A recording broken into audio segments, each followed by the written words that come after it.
Evan Tarinque Yes. is coming to us from Davao City. Evan, Yeah. ano balita dyan? Hi, Evan. Yes, Bok.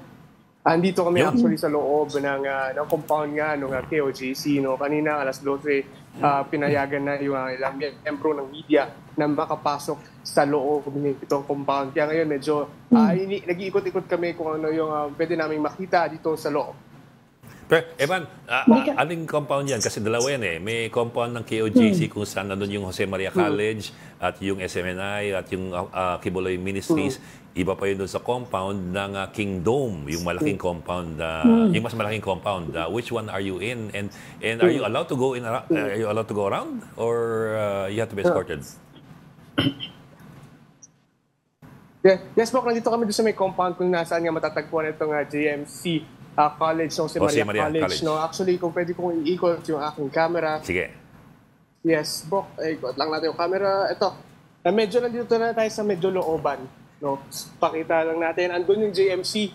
No? Sa harapan ng JMC, around siguro mga 5 minutes walk lang may papasok dito sa looban. Nandito na kami sa may harapan ng publishing house ng Kingdom Glory Publishing House. No? Ito yung publishing house kung saan daw nila ginagawa yung kanilang mga media materials. No?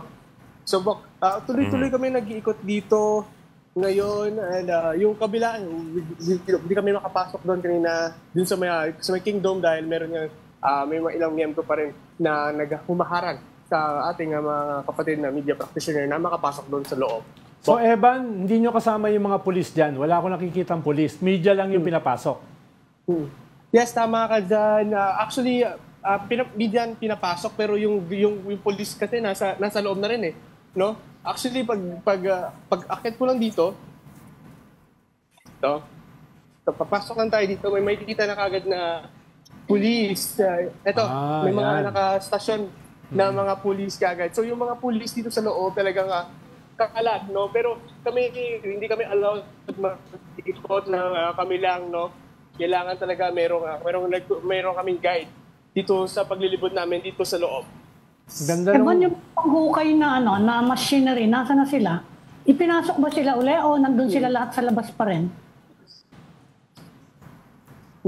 So wala kami kaninang naabutan na ipinasok na machinery, no? Actually, kanina pa kami nagmo-monitor sa labas, mga ilang oras na rin kami nagmo-monitor sa labas. Ang nakita lang na actually yun nga, ang latest development sa labas actually yung pagbubukas nung CP Garcia Street eh.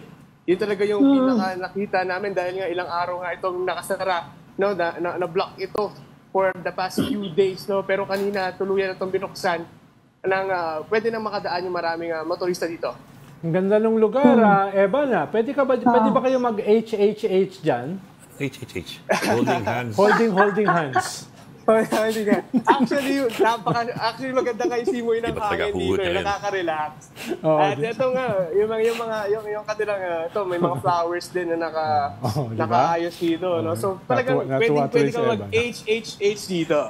Talagang nakarelate So, Evan, medyo malayo yan dun sa sinasabi nilang bunker daw na konektado daw dun sa hangar kasi mukhang dun nakatutok na yun yung mga pulis. Yes, actually kasi ang dalawang lugar yung pinaka-main na pinag-search nga ng ating kapulisan. Yes. Yung sinasabi nila is yung JMC building at yung JMC building saka yung cathedral. No? So yun yung dalawang iniikot ng mga kapulisan. Sabi nga kanina ni Tony Torion, pagkatapos daw i-search itong isang building, lilipat sa kabila. Pag hindi daw kontento, lilipat naman daw sa kabila. So ganun daw yung nangyayari sa paikot-ikot dito. Yung mga bunker ba konektado sa building? Nakakonect ba sila sa building o sa kalye? Nakatago sila sa building yung papasok sa mga bunkers? So, laging dinedeny, lalo na ni Atty. Torion, na meron kang bunkers dito. Ang sinasabi niya merong basement. No, may ilang sinasabi na may basement daw itong lalo na itong GMC building, no, marami daw levels yung basement dito. And yun yung sinasabi niya, hindi daw bunkers yun, dahil daw yun ay basement. Pero Ivan, I'd imagine there must be a reason kung bakit pinapayagan kayong pumasok at gumala-gala sa isang lugar pero hindi kayo pwedeng pumasok o pumunta sa ibang bahagi ng lugar. Diba? Tama ka doon, Bok. May nangyayari dun sa ibang lugar. Tama. Kasi parang sobra namang luwag dyan, at least yung pinapakita mo, versus yung sabi mo kanina na sa kabila naman, hindi kayo pinapapasok. Oo nga. Saka walang nanghahataw ngayon sa kanya, Ed. Walang nanghahataw ng umbrella saka yung poster. Wala tayo ngayon. So, Bok, yun nga, kailangan kasi actually namin talaga na may kasama sa pag-iikot dito. So, we're hoping na baka sakali makalipat kami doon sa mas may bandang Kingdom. Doon kasi parang medyo mataas pa or meron pa pag-resistance. Lalo na sa ilang miyembro ng media. Kanina nga, yun nga, may na-experience tayo kanina. Not from me personally, pero may mga nakausap tayo na hindi pa rin sila pinapasok doon nga sa may compound, doon sa may Pakingdom. Nandyan din ba si Gretchen, Evan? Nakita mo ba siya? Baka may ka-HHH na siya dyan. Actually, nandito sila Gretchen. Nasa loob sila. Yun, kanina, hindi sila pinapasok, no? Doon sa may kabila. No? Pero, yun nga, dahil nga nagkaroon ng press con dito kanina, yun, nahatak natin sila. At yun nga, nahatak natin sila papasok dito sa compound na ito. Actually, ito, medyo lalayo tayo. Ayan, I think, doon sila banda kanina. Doon kasi kami gaming, it's like 5-minute walk doon sa main building ng GMC saka ng cathedral. No? So, medyo nasa looban na kami ngayon. Well, as far as we know, where is the search concentrated ngayon? Doon sa Kingdom area o dyan sa area ng mga ministries? Kahit educated guess, Evan. We cannot answer for sure, no, dahil nga it's a sensitive topic. No, napaka-sensitive ng information na ito. Pero what we heard is baka ma-eject button si Evan. Baka ma-eject button siya dyan.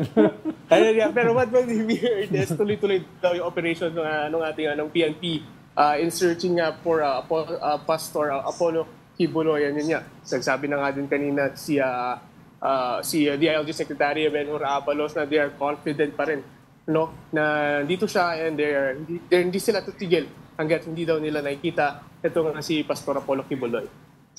Evan, buhay pa rin ba yung merong mga kumakalat kahapon pa na mukha daw magsusurrender o nag-send ng surrender feelers? Si Apollo Kibuloy o wishful thinking lang ba yung storyang yon? So, hindi namin makakonfirm siya. Actually, yung ganitong claims hindi namin makakonfirm. We have not heard from sa confirmation ng PNP or the side of KOGC. So, we cannot confirm talaga. No? Pero, one thing's for sure, lalo nandito pa rin yung visibility ng kapulisan sa loob ng compound. No? That's one thing for sure na talagang may pulis dito sa loob at nandito talaga sila sa loob. Okay. O sige, maraming salamat, Evan Tarinque. Balita mo kami pag may bagong pumutok o lumabas. Salamat, story. Evan. No? Thank you, HHH ka Evan. dyan.